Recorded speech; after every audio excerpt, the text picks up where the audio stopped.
500만 원을 아끼려다 44조 원을 날렸습니다. 88년 역사에 독일 공장이 문을 닫았고 3만 5천 명이 일자리를 잃었습니다. 자동차의 기준은 우리다라고 외치던 바로 그 폭스바겐이 무너지고 있습니다. 자, 그런데 여러분, 2026년 지금 비슷한 위기 앞에서 중국은 폭스바겐과 똑같은 길을 걷고 있습니다. 반면 한국의 현대차와 삼성은 정반대의 선택을 했어요. 독일은 거짓말로 44조 원을 날렸고 중국은 싼 가격만 믿다 신뢰를 잃고 있어요. 그런데 대한민국은 19조 원의 손실을 감수하며 약속을 지켰습니다. 2026년 지금 왜 전 세계가 한국 기업을 다시 찾고 있을까요? 그 답은 기술이 아니라 태도에 있었습니다. 자, 여러분, 역사는 반복됩니다. 하지만 주인공은 바뀌죠. 독일 과중국이 놓치고 우리가 움켜쥔 그 결정적 차이. 오늘 이 영상 하나로 여러분은 무너지지 않는 부의 비밀을 알게 되실 겁니다. 다스 아우토, 독일어로 그 자동차, 영어로 하면 The Car입니다. 폭스바겐의 슬로건이었어요. 얼마나 자신감이 넘치면 그냥 자동차라고만 했을까요? 최고의 자동차도 아니고 품질의 자동차도 아니고 그냥 자동차는 폭스바겐이라는 뜻이죠.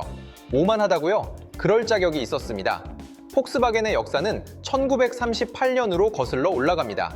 당시 독일 지도자 히틀러가 모든 국민이 탈 수 있는 차를 만들어라고 명령했어요. 폴크스바겐, 독일어로 국민의 차라는 뜻입니다.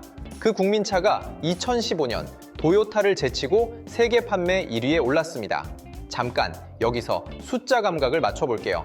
2015년 폭스바겐 그룹이 판 차가 얼마나 될 것 같으세요? 993만 대입니다. 1년에 993만 대, 하루에 약 2만 7천 대, 32초마다 한 대씩 세계 어딘가에서 폭스바겐 차가 팔려나간 겁니다. 지금 이 문장을 읽는 동안에도 차 한 대가 팔린 거예요. 폭스바겐, 아우디, 포르쉐, 람보르기니, 벤틀리, 부가치, 이 브랜드들이 다 폭스바겐 그룹 소속입니다. 자동차계의 어벤져스였죠. 특히 미국 시장에서 그들의 무기는 클린 디젤이었습니다. 디젤인데 친환경이다. 미국인들 귀가 솔깃했죠. 유가는 비싸고 환경 규제는 강해지고, 그런데 연비도 좋고 환경에도 좋다고 소비자들은 환호했습니다. 클린 디젤 광고 속 깨끗한 흰 손수건이 배기구에서 새까맣게 변하지 않는 장면 기억하시나요? 그런데요, 그 손수건 새빨간 거짓말이었습니다. 자, 여기서 퀴즈 하나 드릴게요. 폭스바겐 디젤차가 실제 도로에서 뿜어낸 질소산화물은 미국 환경 기준의 몇 배였을까요? A 2배, B 10배, C 40배. 자, 정답은 C 40배입니다. 시험 볼 때만 100점 맞고 실제로는 40점도 안 되는 학생 같았던 거죠. 그것도 의도적으로요. 어떻게 이게 가능했을까요? 디피트 디바이스, 한국어로 하면 속임수 장치입니다. 이름부터 사기 냄새가 나죠? 이 장치의 원리는 이랬습니다. 차량 안에 심어둔 소프트웨어가 지금 검사 중이야 라는 걸 스스로 감지합니다. 핸들 조작 없이 바퀴만 돌아가면 검사 대위에 있다는 뜻이죠. 그러면 엔진이 친환경 모드로 바뀝니다. 배기가스가 확 줄어요. 하지만 실제 도로에 나서면 그런 거 없습니다. 풀파워로 달리면서 매연을 콸콸 쏟아냅니다. 쉽게 비유하면 이래요. 선생님 앞에서만 모범생 연기하고 선생님 돌아서면 바로 껌 씹으면서 뛰어다니는 학생. 그게 폭스바겐 디젤차였습니다. 왜 이랬을까요? 돈 때문입니다. 제대로 된 배기가스 저감 장치를 달면 차 한 대당 500만 원, 약 5,000달러가 더 듭니다. 1,100만 대면 55조 원이에요. 이 돈을 아끼려고 소프트웨어 속임수를 선택한 겁니다.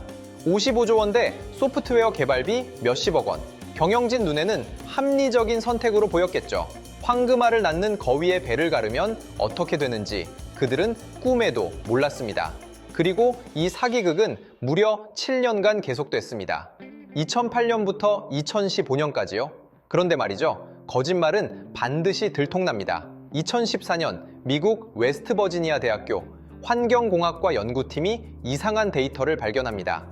교수님, 이 숫자 이상한데요. 실험실에서는 깨끗한데 실제 도로에서 제면 40배나 나와요. 처음에는 측정 오류라고 생각했습니다. 장비 문제인가? 다시 측정했어요. 결과는 똑같았습니다. 실험실은 합격, 도로는 불합격. 이건 고장이 아니었습니다. 의도적인 조작이었죠. 연구팀은 미국 환경보호청 EPA에 보고합니다. EPA는 폭스바겐의 해명을 요구했어요. 폭스바겐의 대답은요? 소프트웨어 버그입니다. 곧 고치겠습니다. 거짓말 위에 거짓말을 덧칠한 거예요. 1년 넘게 버텼습니다. 하지만 EPA도 바보가 아니었죠. 더 깊이 파고들었습니다. 2015년 9월 18일 결국 EPA가 공식 발표를 합니다. 폭스바겐은 의도적으로 배기가스 테스트를 조작했다. 전 세계가 충격에 빠졌습니다. 3주 뒤인 10월 8일 미국 하원 청문회장, 폭스바겐 미국 법인장 마이크 론이 의원들 앞에 섰습니다. 그의 입에서 나온 말, We totally screwed up. 저희가 완전히 망쳤습니다. 이 한마디가 전 세계 뉴스를 뒤덮었습니다. 클린 디젤이라며 환경을 지킨다는 자부심으로 차를 산 1,100만 명의 소비자. 그들은 하루아침에 환경 범죄의 공범이 되어버렸습니다. 청문회장의 마이크 론, 그의 표정을 본 사람들은 말합니다.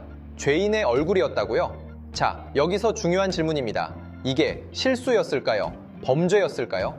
처음에 폭스바겐은 일부 엔지니어들의 일탈이라고 둘러댔습니다. 하지만 수사가 진행될수록 충격적인 사실이 드러났어요. 디피트 디바이스는 2006년부터 개발됐습니다. 프로젝트명까지 있었어요. 경영진 다수가 알고 있었고 내부에서 문제 제기한 엔지니어는 묵살당했습니다. 조직적 범죄였던 겁니다. 여기서 탐욕의 수학이 나옵니다. 제대로 만들면 대당 500만 원 추가, 1,100만 되면 55조 원, 속임수, 소프트웨어 개발비 수십억 원, 계산이 두드려보면 답이 나오죠. 그냥 속이자. 그런데 이 계산에 빠진 게 있었어요. 들통나면이라는 변수입니다. 폭스바겐 경영진은 이렇게 생각했을 겁니다. 7년 동안 안 걸렸잖아. 앞으로도 괜찮겠지. 천만에요. 거짓말은 이자가 붙습니다. 복리로요. 결과를 볼까요? 주가는 하루 만에 23% 급락했습니다. 시가총액 약 35조 원이 하루아침에 증발했어요. 1,100만 대 전량 리콜에 벌금과 배상금은 현재까지 330억 달러, 약 44조 원이 넘습니다. 임원 다수가 체포됐고 CEO는 사임했습니다. 그리고 2025년 12월, 88년 역사상 처음으로 독일 본토 공장이 문을 닫았습니다. 드레스덴 공장 폐쇄, 3만 5천 명 해고, 500만 원 아끼려다 44조 원 날리고 공장까지 닫은 겁니다. 이걸 저는 탐욕의 복리라고 부릅니다. 작은 거짓말의 이자가 시간이 지나면서 눈덩이처럼 불어나는 거죠. 돈보다 더 뼈아픈 게 있었습니다. 굴욕적인 합의 조건이요. 미국 정부는 폭스바겐에 명령했습니다. 미국 전역에 전기차 충전소를 깔아라. 내 돈으로. 디젤의 왕이 울며 겨자 먹기로 전기차 인프라를 만들어야 했습니다. 폭스바겐이 클린 디젤을 밀 때 테슬라는 전기차를 만들고 있었어요. 폭스바겐은 테슬라를 비웃었죠. 장난감이나 만드는 회사라고요? 그런데 디젤 게이트 터지고 나니 디젤은 죽었고 전기차는 대세가 됐습니다. 폭스바겐은 준비 없이 전기차 시장에 뛰어들어야 했습니다. 890억 유로 약 130조 원을 투자하겠다고 발표했지만 테슬라는 이미 저 멀리 달아난 뒤였죠. 2025년 3분기 폭스바겐은 약 1.5조 원의 적자를 기록했습니다. 디젤 시대는 끝났다고 선언한 건 폭스바겐 스스로였습니다. 하지만 그건 선택이 아니었어요. 강제당한 변화였죠. 거짓말의 진짜 대가는 벌금이 아닙니다. 미래를 선택할 권리를 잃는 겁니다. 자, 여기서 시선을 돌려볼게요. 2026년 2월인 지금 중국 조선업에 무슨 일이 벌어지고 있을까요? 숫자부터 봅시다. 2024년 중국은 전 세계 신규 선박 발주량의 75%를 독차지했습니다. 압도적 1위였죠. 가격이 쌌거든요. 한국보다 20에서 30% 저렴했어요. 이러다 한국 조선업 망하는 거 아니야? 다들 걱정했습니다. 그런데 2025년 말부터 이상한 일이 벌어지기 시작했어요. 글로벌 선주들이 슬금슬금 한국으로 돌아오고 있습니다. 왜일까요? 품질 문제입니다. 2018년 중국 후동 중화조선이 건조한 LNG 운반선 CSI 글래드스토노. 이 배가 호주 해역에서 바다 한가운데 멈춰버렸습니다. 엔진 결함이었어요. LNG 운반선이 뭔지 아시죠? 천연가스를 영하 163도로 냉각해서 운반하는 배입니다. 이 온도에서는 공기마저 얼어붙어요. 이 배에 문제가 생기면 대형 참사입니다. 폭발하면 반경 수백 미터가 날아갑니다. 그래서 선주들은 LNG 운반선만큼은 가격보다 신뢰를 봅니다. 중국산 LNG선 더 있습니다. CSI 칭다오호, CSI 텐지노. 줄줄이 품질 문제가 터졌어요. 콜드스팟이라고 단열이 파괴돼서 영하 163도가 선체 외벽까지 새어나오는 현상이 발생했습니다. 쌍의 비지떡이라는 말 들어보셨죠? 바로 이겁니다. 그리고 2025년 10월 미국이 결정타를 날렸습니다. 중국산 선박의 항만 진입료 부과, 중국 선박이 미국 항구에 들어가려면 톤당 50달러를 내야 합니다. 2028년에는 140달러까지 올라요. 컨테이너선 한 척이 미국 항구 한번 들어가는데 수십억 원이 추가로 드는 겁니다. 비록 2025년 11월에 1년 유예됐지만 칼은 이미 목에 닿아 있습니다. 중국 조선업의 상황을 제가 이름 붙여볼게요. 가격의 저주, 싸게 팔아서 물량은 늘렸는데 품질로 신뢰를 잃었습니다. 그리고 미국의 무역 압박까지 가격으로 쌓은 왕국이 품질로 무너지는 중입니다. 폭스바겐이 걸어간 길 그대로 아닙니까? 신뢰 이야기가 나왔으니 베트남 얘기도 해볼게요. 삼성전자 아시죠? 스마트폰 세계 1위. 그 삼성 스마트폰의 절반 이상이 베트남에서 만들어집니다. 삼성은 베트남에 200억 달러 이상을 투자했어요. 베트남 전체 수출의 20%가 삼성 제품일 정도였죠. 그런데 2023년 일이 터졌습니다.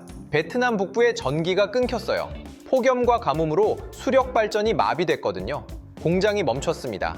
납기일이 밀렸어요. 약속을 생명처럼 여기는 글로벌 기업에게 전력난은 신뢰의 문제입니다. 삼성은 조용히 지도를 펼쳤습니다. 그리고 시선은 인도로 향했어요. 2026년 1월 현재 인도에서는 삼성의 반도체 패키징 라인이 가동 준비를 마쳤습니다. 스마트폰 생산 비중도 인도에서 점점 늘고 있고요. 물론 삼성이 베트남을 완전히 버린 건 아닙니다. 여전히 핵심 거점이에요.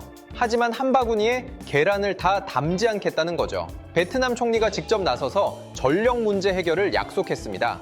하지만 한번 금이 간 신뢰 쉽게 회복될까요?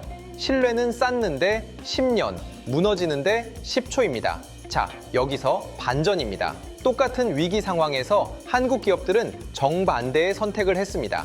사례 1, 현대자동차 2012년 현대차가 미국에서 연비를 과장했다는 의혹이 터졌어요.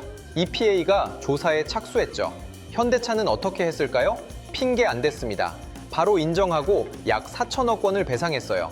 폭스바겐은 1년 넘게 발뺌하다가 44조 원을 물었죠. 현대차는 빠르게 인정하고 4천억 원에 마무리했습니다. 4천억 원 대 44조 원. 뭐가 더 비쌌죠? 사례 2. 삼성전자 2016년 갤럭시 노트7 배터리 발화 사건. 기억하시죠? 비행기에서 갤럭시 사용 금지령이 내려졌어요. 브랜드 이미지 완전히 추락. 삼성은 어떻게 했을까요? 전량 리콜, 그리고 단종. 손실 규모 약 19조 원. 미친 짓 같아 보였습니다. 당시 삼성 주가도 폭락했고요. 하지만 삼성은 이렇게 말했죠. 고객 안전이 최우선입니다. 그리고 다음에 갤럭시 S8 대성공, 신뢰를 회복한 겁니다. 여기서 공식이 나옵니다. 현대차 4천억 원은 신뢰 유지, 삼성 19조 원은 신뢰 회복, 폭스바겐 44조 원은 신뢰 붕괴 플러스 공장 폐쇄. 같은 위기, 다른 선택, 다른 결과. 이게 바로 정직의 경제학입니다. 폭스바겐은 500만 원 아끼려다 44조 원 날렸고 한국 기업들은 수조 원을 투자해서 시장을 지켰습니다. 그래서 2026년 지금 전 세계 LNG 운반선의 83.8%가 한국산입니다. 카타르가 웃돈을 줘가며 한국 조선소에 줄을 서는 이유죠. 신뢰는 비용이 아닙니다. 투자입니다.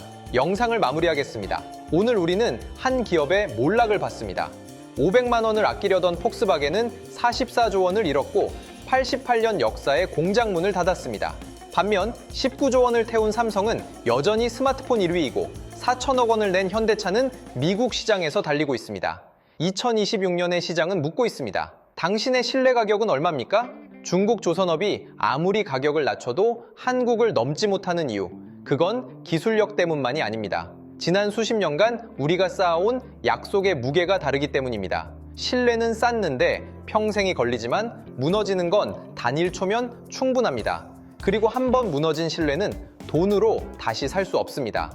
폭스바겐 현 CEO 올리버 블룸에는 이렇게 말했습니다. 진정한 혁신은 반성에서 시작된다. 여러분의 삶에서도, 투자에서도, 사업에서도 신뢰의 가치를 기억해 주세요. 오늘 영상이 도움이 되셨다면 구독과 좋아요 부탁드립니다. 다음 영상에서는 일본의 잃어버린 30년과 중국 부동산 붕괴의 평행 이론으로 찾아뵙겠습니다. 자, 돈 버는 금돼지였습니다. 감사합니다.